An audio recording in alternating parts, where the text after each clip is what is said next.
Hey guys, Travis Gillespie here. Today we're looking at volume of prisms. In this first example, we're asked to find the volume of this rectangular prism.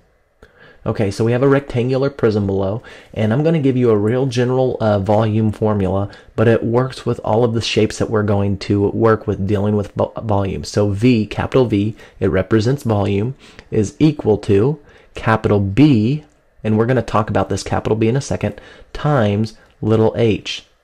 Now we should remember that little h represents height. That little h we've used in previous area formulas. But now we're moving to volume. So little h still represents the height, but what does this capital B represent? And how is it different from that little b that we've been using in previous formulas? Well, be careful. The first thing I want you to do is if you're dealing with volume, never, ever use this little b. Never plug this little b in for capital B. It is not the same.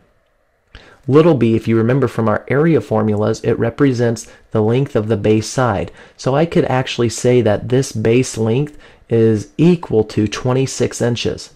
That's different than capital B, and we'll talk about capital B. Now I'm going to take a red marker and X out little b. Do not use this little b for capital B.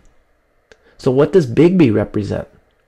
Well, big B, it represents the area of the entire base shape. That's a bit different than one side. In fact, I want to fix that arrow real quick.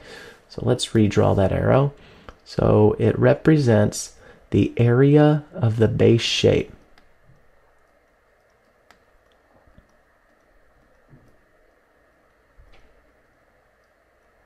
Well, what is the base shape of this object? I'm going to get a highlighter and I'm going to highlight it for you. Well, this object, the base shape, we should already know based off the name that it's a rectangle because of rectangular prism. But I think now that we've highlighted and can visualize it a little bit better, now we see we're dealing with a rectangle. Okay, so let's see if we can rewrite this formula. I'm going to change to a blue pen here. I'm going to put V down for volume. So the volume is equal to, well, the area of the base shape. Since the base shape is a rectangle, let's ask ourselves, what is the area of a rectangle? Remember, the area of a rectangle, I've got to fix that real quick, is A is equivalent to length times width. Okay, cool. So I know that if I took this part of the formula, the L and the W, and plugged it in for this capital B, well, that should represent the area of this base shape. So length times width times, don't forget height. I've got to plug in height now. So if we think about this in another way, I'm taking the area of this base shape, which happens to be in this case 26 times 11. If I took that base shape and layered it upward, layer by layer by layer for 13 inches, that represents the height, well, I should be able to find out the volume of this entire rectangular prism. So let's actually fill values in for this formula now.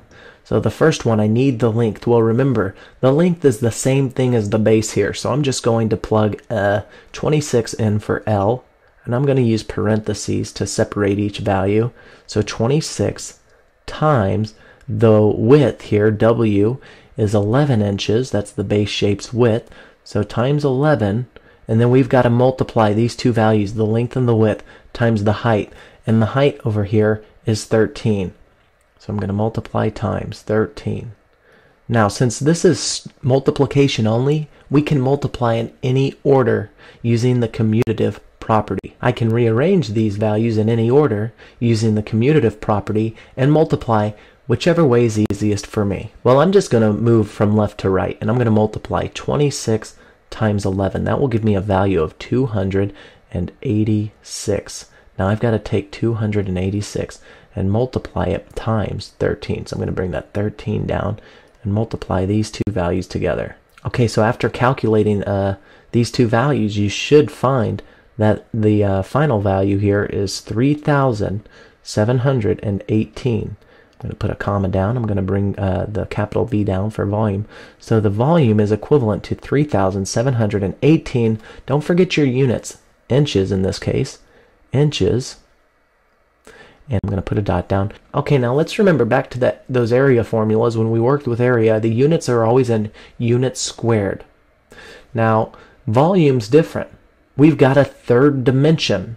So it's kind of looking like 3D if you remember it as in 3D. So rather than being squared, we're going to put units and put a 3 up top for units cubed, so inches cubed in this case. So the volume is equivalent to 3,718 inches cubed. And we can finally box this answer up. Cool stuff.